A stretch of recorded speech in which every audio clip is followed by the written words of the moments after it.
How confident do you feel about understanding credit and debt? What worries you most about managing your money right now? Welcome to part one of a three-part series called Mastering Your Money. Today, we're breaking down credit, debt, and budgeting basics. By the end, you'll understand the foundations to take control of your financial life. I am so excited to welcome my guest today, Filion. Tina is a financial educator and CEPF, which stands for Certified Educator in Personal Finance. She has a passion for empowering individuals and communities to make informed financial decisions. With deep expertise in financial literacy and debt management, she creates accessible educational programs, workshops, and resources that help people build confidence and take control of their finances. Tina works with Canada's Credit Counseling Society, a non-profit organization committed to helping Canadians regain financial stability through education, practical tools, and one-on-one support. Whether you're managing multiple debts, looking to build healthier money habits, or curious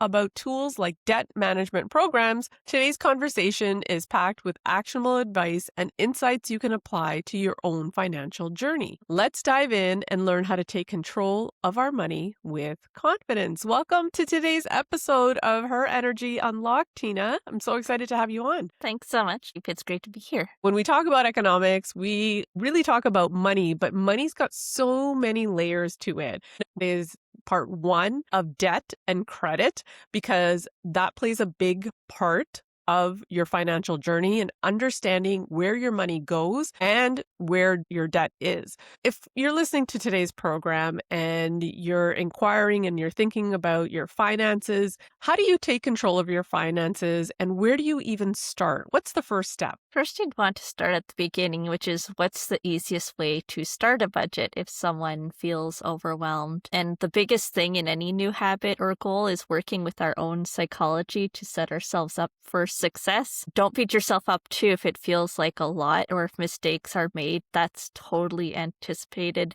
It's not supposed to be perfect all at once. And we're learning. It's a learning process. And we want to reward the victories every step of the way. What I recommend to lessen overwhelm is to start with smaller, simpler steps. So first you can, for example, start with your system. So whether we're talking about expense tracking or budgeting, you can pick one method that feels doable today. Someone might be telling you, hey, this worked really well for me. Well, that's great, but we all are unique in what clicks for us. The best system is one that we're actually going to use. And so that could be something like using a notes app. Maybe it's a spreadsheet, budgeting app. The goal is basically, we're thinking of progress and not perfection. Personally, myself, I love spreadsheets because they're free and I can update them from anywhere using my phone. So for example, if you're thinking of expense tracking, you're like, oh, I don't want to spend, 10, 20 minutes just totaling up all this stuff at the end of the week. Well,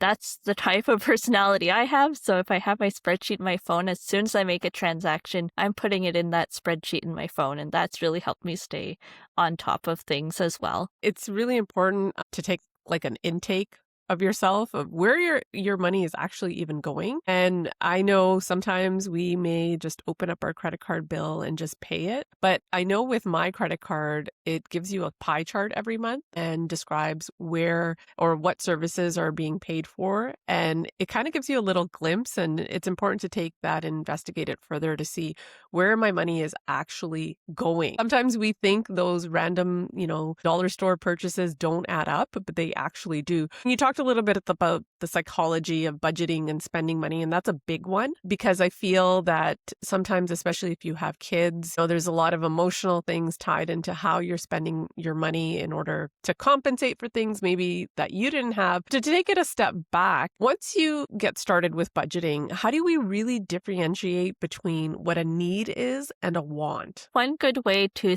think about it is needs are things that are going to essentially keep you alive and your life running overall. Wants are more of it's enhancing things. It's nice to have. And both do matter, don't get me wrong. The key is just being honest with ourselves about which is which. So one good thing to ask yourself is if you can't live without it, it's a need. If it makes life nicer but doesn't threaten your stability, then that's a want. Okay. And so how can someone track their spending without feeling stressed or guilty about it? And here's where I hope people can get excited. Hear me out. I get it when the concept, again, of expense tracking was introduced to me.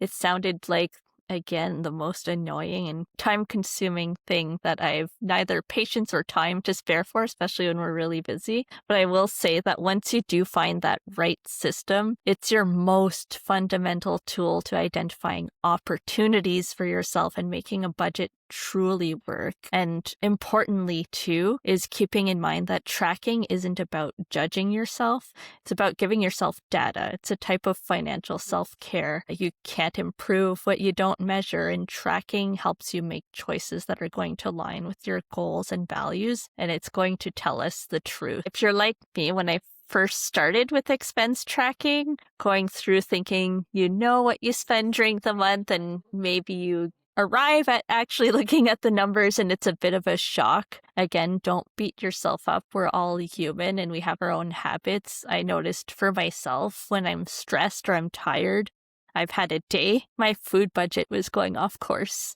like way off course. I was even a touch angry, and you might feel all kinds of emotions, and that's fine. But remember that if you did find some patterns you'd like to modify, you've actually gained a massive opportunity. I love that word, financial self-care. That is so true, because I feel like in adulthood, finances is a big stressor. It's a big stressor on adults. It's a big stressor on relationships. And so if you can take an audit to see where you're spending your money and really determine month over month things that are no longer needs, you will see progressive results in the right direction. How often should a budget be reviewed or adjusted? Often I find that a weekly check-in keeps things on track. Then you don't have a bigger surprise at the end of the month. Then you can do a monthly review to help you adjust for the next month. So what went well?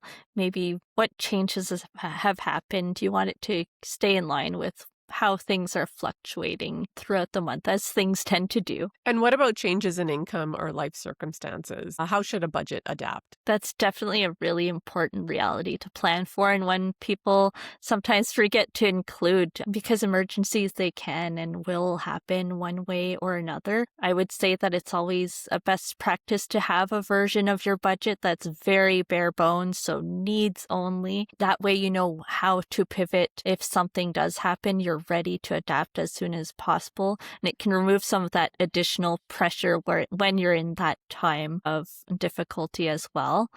And additionally, I'd say it's wise to set aside money every month for emergencies and irregular expenses to help tide us over during those rougher times too. That goes both ways, whether your income goes down or if your income goes up. There's something called lifestyle creep, they call it. And as your income goes up, so does your expenditures, because you now have access to more disposable income. Having a check-in, even if you have a raise or a bonus that's coming up, how else can you allocate it versus just buying a bunch of things that really will not bring you any sort of long-term happiness? Maybe investing that money might be a better option in the long run. How can budgeting support both debt repayment and saving simultaneously? It can definitely be a complex balancing act. What we commonly see is that when people don't budget, often they will put all extra money towards the debt, all of it, but then a sudden shock event happens and the debt shoots right back up. Or sometimes we might try to prioritize savings, but then the debt starts to feel overwhelming and our motivation is just completely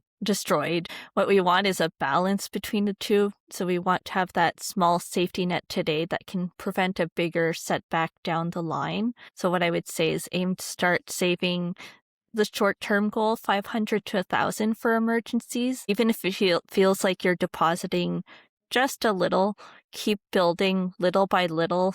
It's a marathon, not a sprint, even though we would love for it to be a sprint. And what percent is right? There's no really universal one. I recommend thinking in terms of priorities. So your first one is your needs. Second is starting your emergency savings. Even if it's $20 a paycheck, it all adds up. And then the remaining, you can decide to allocate a larger portion of the remaining money towards paying debt. And if ever you're unsure, there are also nonprofit credit counselors who can guide you in creating a strategy to pay off your debts as well. What type of clients are coming in and wanting to access your services? What type of issues do they have when it comes to their credit? That's definitely a good question. So we actually see people from all different walks of life. Debt can happen to anyone. So it might be people who, unfortunately, the cost of living has been really hard to juggle and having to supplement with credit. And so now that's a little bit more difficult to manage. So looking for solutions there. Sometimes it's after a job loss or after an illness, trying to get back on your feet after that. So certainly there's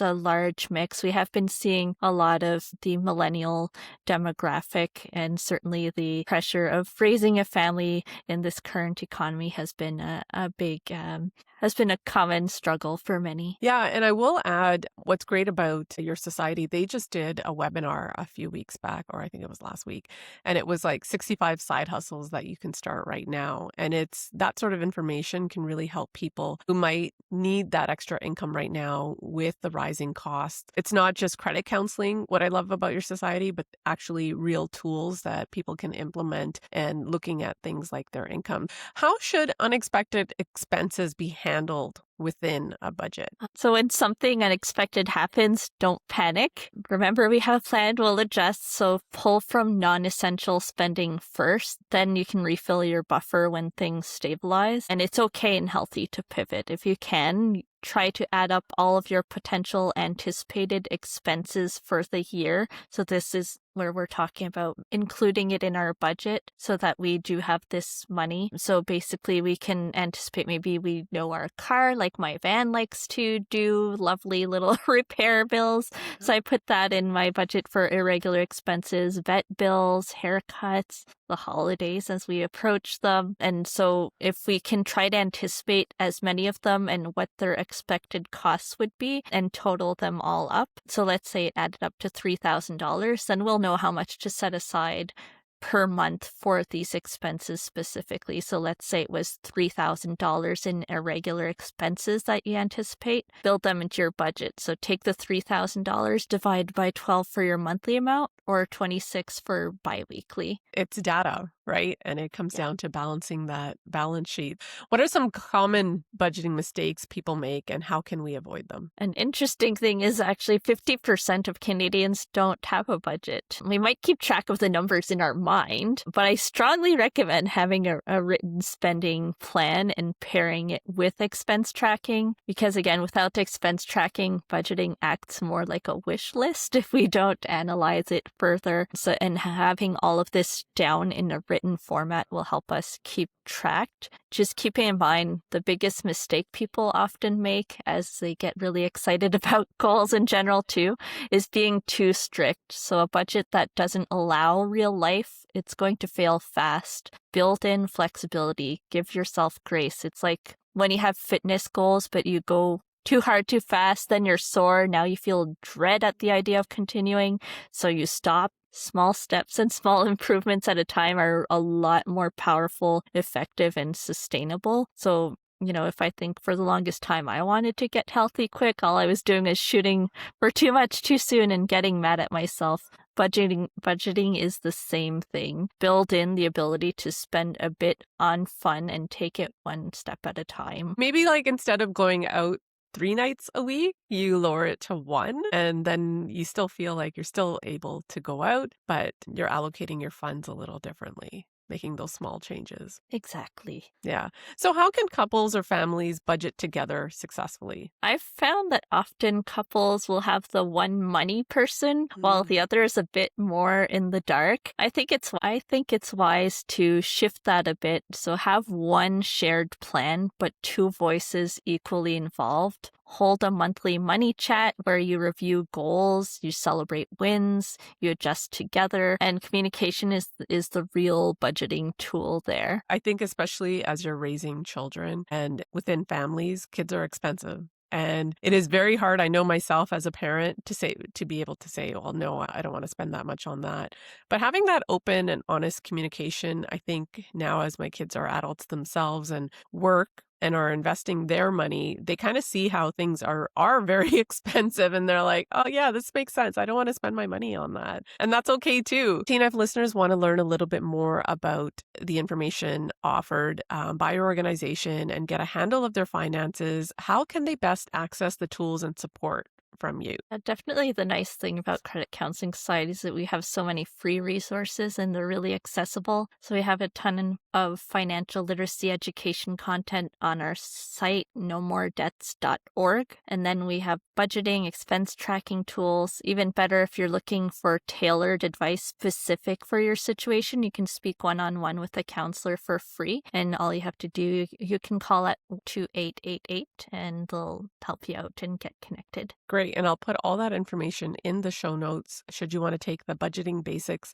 a step further with Tina and her team. So take a moment to think about one area of your spending you feel most unsure about. Could this be a good place to start tracking? Once you begin, it's important to know the difference between needs and wants and how to distinguish them in your everyday life. Try writing down every purchase this week and label it as a need or a want. You might be surprised what patterns you notice. Set a reoccurring reminder once a month to review your budget. Even a 15-minute check-in can help you stay on track. Breaking down big goals into smaller steps can help reduce the overwhelming feeling you have. Today, we covered credit, debt, and practical budgeting. Remember, small steps towards awareness and organization can transform your confidence. Part 2 will focus on mindset, financial anxiety, and debt repayment strategies. And I will see you in the next episode. Bye for now.